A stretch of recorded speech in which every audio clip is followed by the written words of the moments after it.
This painting started as a color test. I didn't think it would become a completed painting, but it kept coming back.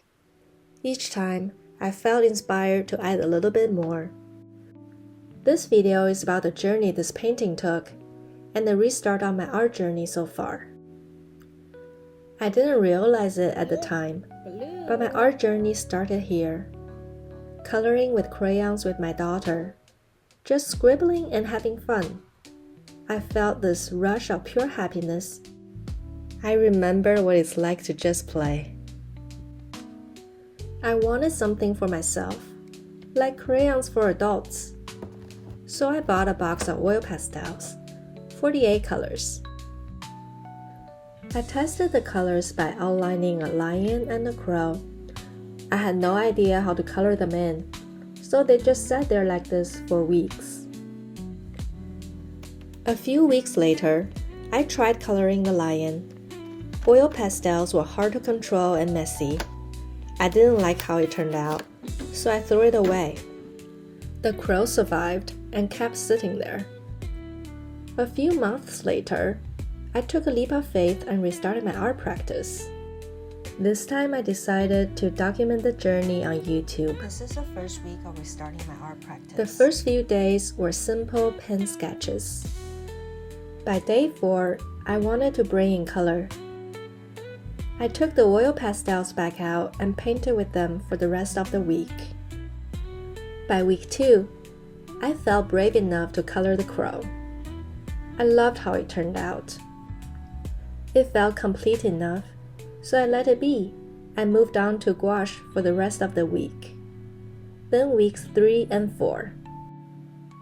Each week, the friction to start felt lighter, and choosing what to paint became more and more intuitive.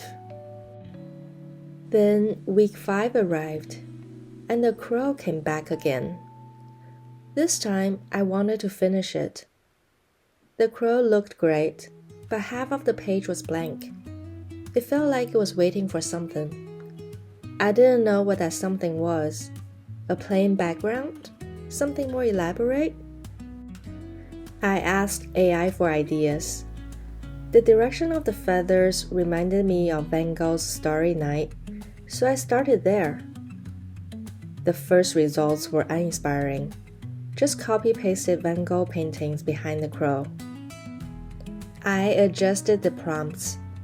Brighter colors, a sun, a field of daisies to contrast the dark feathers. This one felt like it was going somewhere. I showed it to my husband. He loved the crow, but not the daisies. He suggested snowy mountains. He's a snowboarder, and that's what makes him happy. A mountain felt like the perfect home for the crow. Then the AI results got weird. Too many suns, generic crows replacing mine. But that was okay. I was just looking for previews of what could be. I had gotten enough inspirations to start. The first day of painting, I wasn't sure the entire time. Painting the sun around the crow's beak was tricky. The light colors kept getting muddied by the dark. At the end of the session, I texted my husband and said, I don't know if this one's going to turn out nice. But by then, I was already committed to finishing it.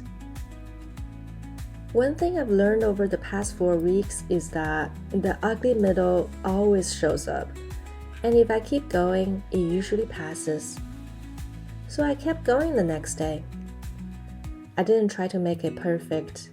I didn't use reference photos. I followed the general shape of what was already there and freehanded the rest.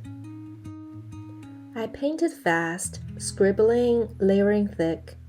I didn't know what colors to use to create depth in the forest, so I tried everything. Greens, browns, grays, blues, and black. Layer after layer until it felt full enough. I had a lot of fun painting today. Up close, it's rough. It doesn't hold up to scrutiny. But from a distance, it works. This painting kept coming back when it was ready for the next stage. And today it's finished. I don't think it could have happened without the weeks before it. Showing up day after day, starting small, letting things rest when they needed to. I didn't set out to make something to hang on the wall, but now it's here, imperfect, finished, and loved. Thanks for witnessing this journey with me. If you'd like to see the first 4 weeks of restarting my art practice, the playlist is linked at the end of the video and in the description below. I hope to see you in the next one.